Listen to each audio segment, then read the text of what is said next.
ইসলামে কি ধ্যান বা মেডিটেশন জায়েজ? এই প্রশ্নের উত্তর পেতে হলে আগে জানতে হবে পবিত্র কোরআনে ধ্যান বা মেডিটেশনের কথা কোথাও আছে কি না।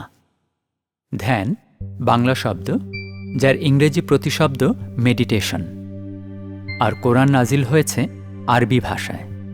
তাহলে কোরআনে ধ্যান বা মেডিটেশন উল্লেখ আছে কিনা তা বুঝতে হলে এর আরবি প্রতিশব্দ কি সেটা আগে জানতে হবে। অধ্যাপক মালিক বাদরি একজন বিশিষ্ট মনোবিজ্ঞানী, গবেষক ও থেরাপিস্ট, যিনি মনোবিজ্ঞানের সাথে ইসলামকে সম্পৃক্ত করে মনোরোগ চিকিৎসায় এক নতুন ধারার সূত্রপাত করেছেন। তার বই আত্তাফাক্কুর মিন আল মুশাহাদা ইলা আল শুহুদ এর ইংরেজি অনুবাদে প্রচ্ছদ শিরোনাম করা হয়েছে contemplation and Islamic psycho spiritual study, অর্থাৎ তাফাক্কুর শব্দটির ইংরেজি অনুবাদ হল কন্টেমপ্লেশন, আর কন্টেমপ্লেশন মেডিটেশনেরই একটি সিনোনিম বা সমার্থক শব্দ। তার মানে আরবি তাফাক্কুর ইংরেজি মেডিটেশনেরই মর্মানুবাদ। আর তাফাক্কুর শব্দটি আপনি পাবেন সূরা আলে ইমরানের 191 নম্বর আয়াতে। নিশ্চয়ই মহাকাশ ও পৃথিবীর সৃষ্টিতে দিন রাত্রির আবর্তনে জ্ঞানীদের জন্য নিদর্শন রয়েছে। তারা দাঁড়িয়ে, বসে বা শায়িত অবস্থায় আল্লাহকে স্মরণ করে। তারা মহাকাশ ও পৃথিবীর সৃষ্টি রহস্য নিয়ে গভীর ধ্যানে নিমগ্ন হয়। অন্যদিকে সাদ, নিসা, মুহাম্মদ এবং মুমিনুন এই 4টি সূরায় উল্লেখ রয়েছে তাদাব্বুর শব্দটির। তাদাব্বুর শব্দটির অর্থ গভীর ধ্যান, অর্থাৎ ধ্যান, মেডিটেশন, তাফাক্কুর, তাদাব্বুর আসলে একই বিষয়। সেই অর্থে ধ্যান বা মেডিটেশন পবিত্র কোরআনেরই শিক্ষা। ইসলামে মেডিটেশনকে কতটা গুরুত্ব দেয়া হয়েছে? ইসলামের অন্যতম রুকন হল নামাজ। নামাজ কিভাবে পড়তে হবে এ ব্যাপারে সূরা মাউনে বলা হয়েছে, আর দুর্ভোগ সেই নামাজিদের জন্যে যারা সচেতনভাবেই নামাজে অমনোযোগী, শুধু লোক দেখানোর জন্যে নামাজে সামিল হয়। একাগ্রচিত্ততা বা হুদ্রিল কাল্ব ছাড়া নামাজ আল্লাহ গ্রহণ করেন না। নামাজ কবুলের অন্যতম শর্ত হচ্ছে গভীর মনোযোগ বা একাগ্রচিত্ততা। কিন্তু প্রশ্ন হল, আমরা কয়জন এভাবে নামাজ পড়তে পারি? উত্তর, অধিকাংশই না। কারণ আমাদের বেশিরভাগেরই মনোযোগ খুব বিক্ষিপ্ত, আর নামাজে যেন হয় সেটা আরও বেশি।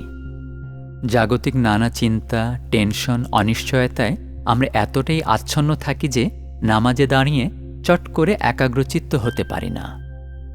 একাগ্রচিত্ত যাতে হতে পারি সেজন্যই প্রয়োজন মনোযোগের অনুশীলন। আর মনোযোগই হল বৈজ্ঞানিকভাবে মেডিটেশনের সবচেয়ে স্বীকৃত উপকার।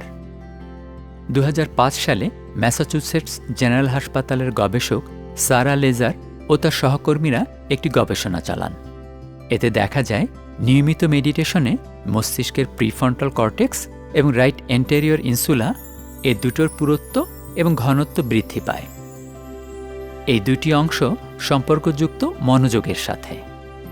ফলে যারা নিয়মিত মেডিটেশন করেন তাদের পক্ষে দীর্ঘ সময় একটি নির্দিষ্ট বিষয়ে মনোযোগ ধরে রাখা সহজ। অন্য সকল কাজের মতো নামাজেও তারা মন বসাতে পারেন সহজে। নিছক তাত্ত্বিক ব্যাখ্যা বিশ্লেষণ নয়, বরং পরীক্ষিত সত্য এটি। তো আল্লাহ রব্বুল আলামিন পবিত্র কোরআনের মধ্যে যে সমস্ত আয়াতগুলো নাজিল করেছেন, এই আয়াতগুলো যথাযথভাবে পড়ার এবং বুঝার চেষ্টা করেছি। এখানে এসে দেখলাম আয়াতের মধ্যে যে জিনিসটা আল্লাহ তাআলা চাচ্ছেন সেই জিনিসটা আমার মধ্যে ছিল না। আল্লাহ তাআলা বলছেন, ও কুমু লিল্লাহি কানিতিন, তোমরা দণ্ডবান হও আল্লাহর সামনে মনোযোগী হইয়া, মনোনিবেশ করে হুজুরে কলবের সাথে।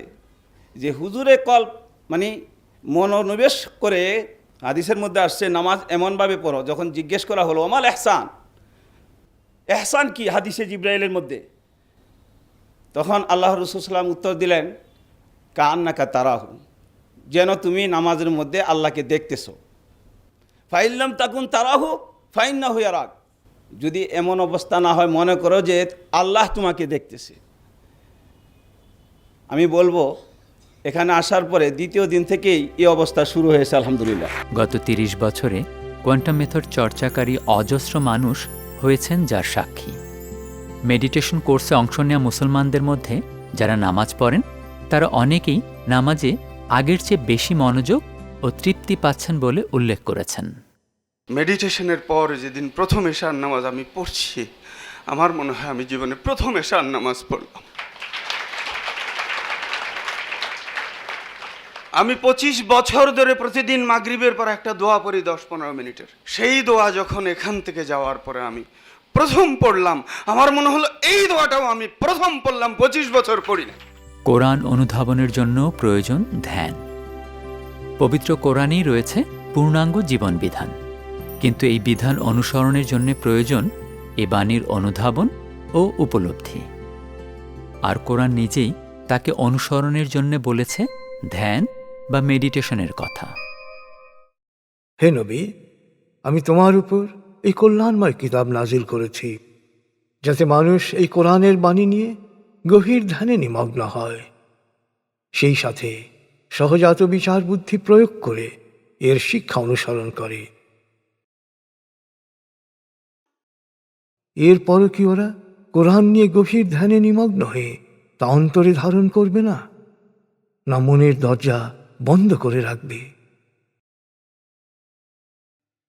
হে নবী, ওদের বল, আমি তোমাদের একটিমাত্র পরামর্শ দিচ্ছি, এককভাবে বা যৌথভাবে আল্লাহর সামনে সচেতন হয়ে দাঁড়াও, নিজের গভীরে ধ্যানে নিমগ্ন হও। তাহলেই উপলব্ধি করতে পারবে তোমাদের সঙ্গে আদৌ উন্মাদ নয়। আসন্ন কঠিন শাস্তি সম্পর্কে সে একজন সতর্ককারী মাত্র। এরপরও কোরআনকে অনুধাবন করার জন্যে ওরা কি গভীর ধ্যানে নিমগ্ন হবে না, বা ওদের সহজাত বিচার বুদ্ধিও প্রয়োগ করবে না? কোরআন যদি আল্লাহর কালাম ছাড়া অন্য কিছু হতো, তাহলে এর মধ্যে অনেক অসঙ্গতি থাকত। নবীজি সাল্লাল্লাহু আলাইহি ওয়াসাল্লাম কি মেডিটেশন করেছেন? উত্তর হ্যাঁ।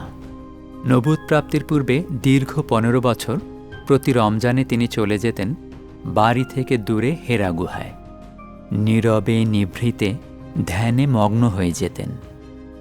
বছরের পর বছর এই আত্মনিমগ্নতার প্রক্রিয়াতেই তিনি নবুয়ত প্রাপ্ত হন। নবীজি সাল্লাল্লাহু আলাইহি ওয়াসাল্লাম ধ্যানকে গুরুত্ব দিয়েছেন, নিজেও ধ্যান করেছেন, তবে তার অনুসারীদের ওপর তা চাপিয়ে দেননি। আসলে অনেক কঠোর সাধনা নবীজি সাল্লাল্লাহু আলাইহি ওয়াসাল্লাম নিজে করেছেন, অনুসারীদের বলেছেন তোমরাও করতে পারো। মেডিটেশন একটি উচ্চ স্তরের ইবাদত, তবে অনুসারীদের ওপর বাধ্যবাধকতা আরোপ না করলেও নবীজি সাল্লাল্লাহু আলাইহি ওয়াসাল্লাম ধ্যান বা মেডিটেশনকে কতটা গুরুত্ব দিয়েছেন তা বোঝা যায় বাইহাকি শরীফের একটি হাদিসে। গভীর ধ্যানের তুল্য কোনো ইবাদত নেই। অন্যদিকে আবু হুরায়রা রাদিয়াল্লাহু আনহু বর্ণিত আরেকটি হাদিস, 1 ঘন্টার ধ্যান 70 বছরের নফল ইবাদতের চেয়ে উত্তম। এই বাণীগুলোর প্রেক্ষিতে বিশ্বখ্যাত ইসলামী চিন্তাবিদ ও ফকি আল্লামা শেখ ইউসুফ আল কারজাভি বলেছেন, ধ্যান একটি উচ্চ স্তরের ইবাদত। ধ্যান বা মেডিটেশন বা কোয়ান্টামের সাথে ইসলামের কোনো সংঘর্ষ তো নেই, বরং আপনি যদি প্রকৃতই ঈমানদার এবং মুত্তাকিতে রূপান্তরিত হতে চান, তাহলে ধ্যান বা মেডিটেশন আপনাকে সেই পথে অনেকখানি এগিয়ে নেবে।